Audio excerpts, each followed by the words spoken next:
The sun hung low in the sky, casting a golden glow over the immaculate garden, where every detail seemed pulled from a dream. White orchids cascaded from the archway like a waterfall of silk, and the sweet, soothing strains of string quartet filled the air.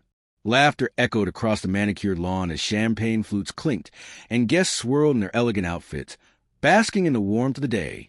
My younger brother, Daniel, stood at the altar, his navy suit perfectly tailored, his face alight with the kind of joy that comes only once in a lifetime. He looked as though he'd just won the lottery. And, in a way, he had.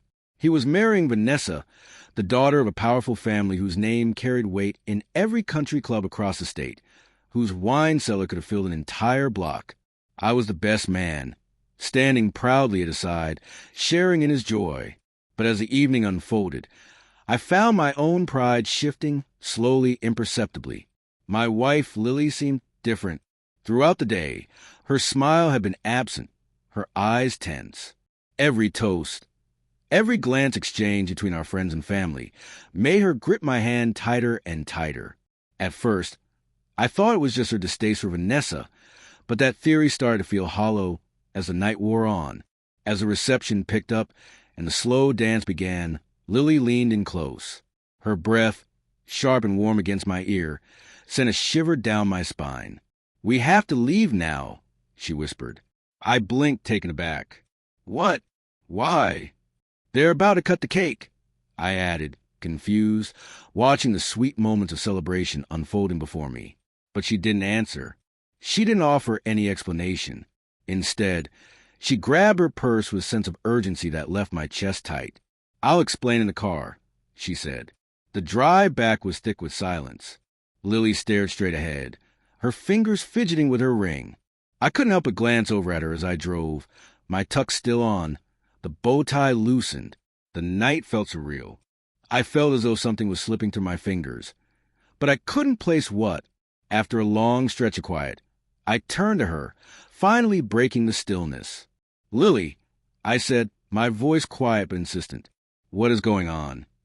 She didn't speak until we were halfway home, the headlights flashing over her pale face. Her jaw was clenched, and when she finally spoke, it was like the dam had broken. "You really didn't notice?" Her voice was soft, but the words hit me like a fist. I frowned, my confusion growing. "Notice what?" She turned to face me, her eyes glassy and filled with something I couldn't quite place. "That wasn't a wedding, Jake," she said, her voice trembling. "That was a trap." I felt my heart slam against my ribs. "What the hell are you talking about?" I asked, my grip tightening on the wheel. "Your brother didn't just get married." "He didn't," she cut me off. "He just finalized his deal to destroy you."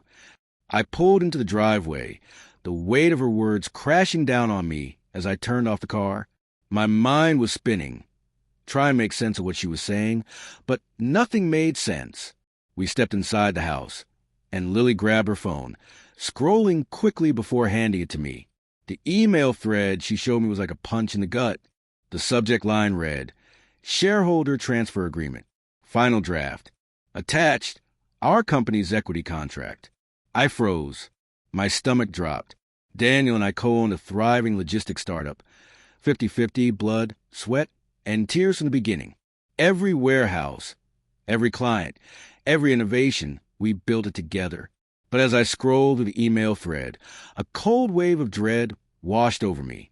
Daniel had been quietly transferring his shares of the company, shares that only he could control if I was out, if I was deemed compromised. There was a clause I'd forgotten about. If one partner is deemed compromised by fraud, misconduct, or moral failings, they forfeit their stake. Lily's words rang in my ears. "That wedding, Jake, was a performance, a celebration of your downfall." I felt sick. Lily continued, explaining it all in one breathless rush. While I'd been busy giving my best man speech, she had noticed something odd. Several men in suits, standing apart from the crowd, not mingling, just watching. She followed one of them to the back terrace during cocktail hour. And then she heard him on the phone. "Yeah, once the press release goes out and Jake's name is tied to the scandal, we'll move his shares into Daniel's holding company." "No, he won't even see it coming." Vanessa made sure of that. Vanessa, Daniel's new bride, a corporate lawyer with ties to a firm infamous for hostile takeovers. Lily pieced it all together faster than I could comprehend. Vanessa had set me up, and Daniel, my own brother, had sold me out, all for money, all for power, all for her. "They're about to pin something on you," Lily whispered.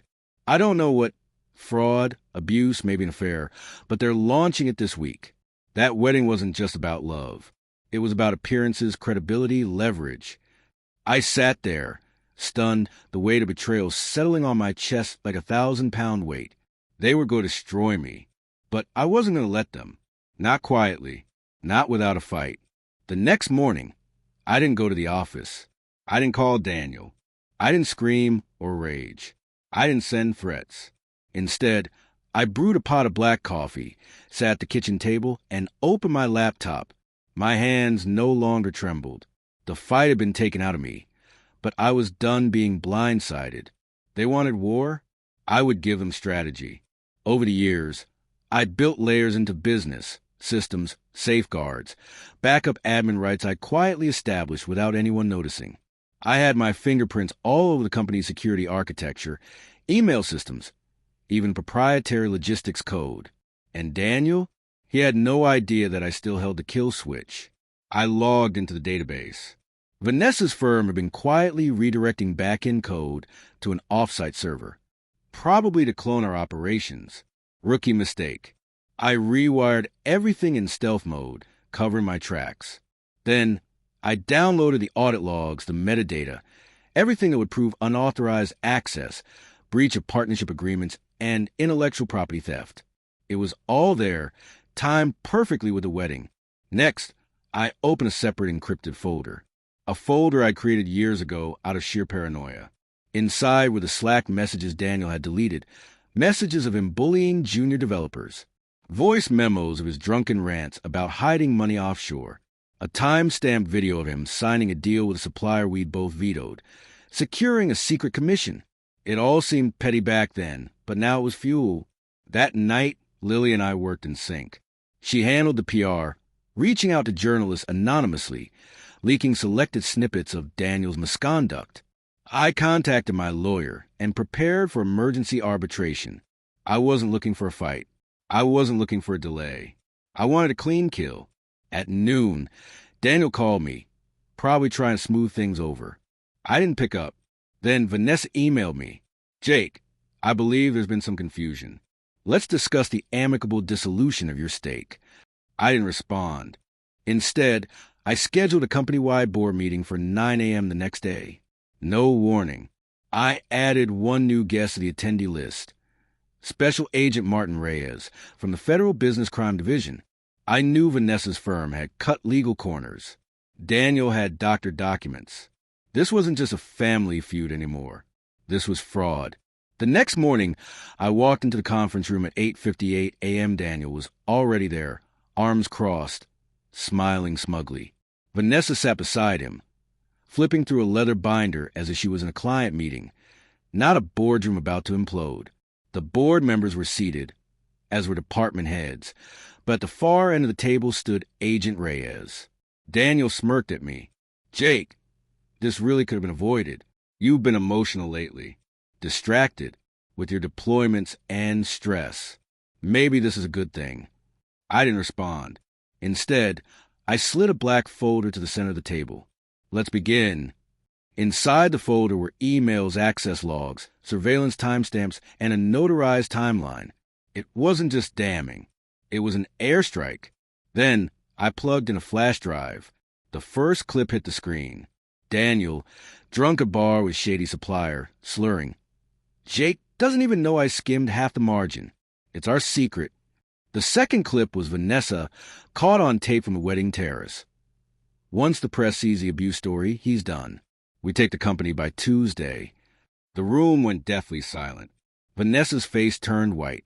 Daniel's mouth opened, but nothing came out. Agent Reyes stood up. "Mr. Daniel Carter and Ms. Vanessa Hale, you are now persons of interest in an active federal investigation regarding corporate fraud, evidence tampering, and conspiracy to commit economic sabotage." The room felt like it.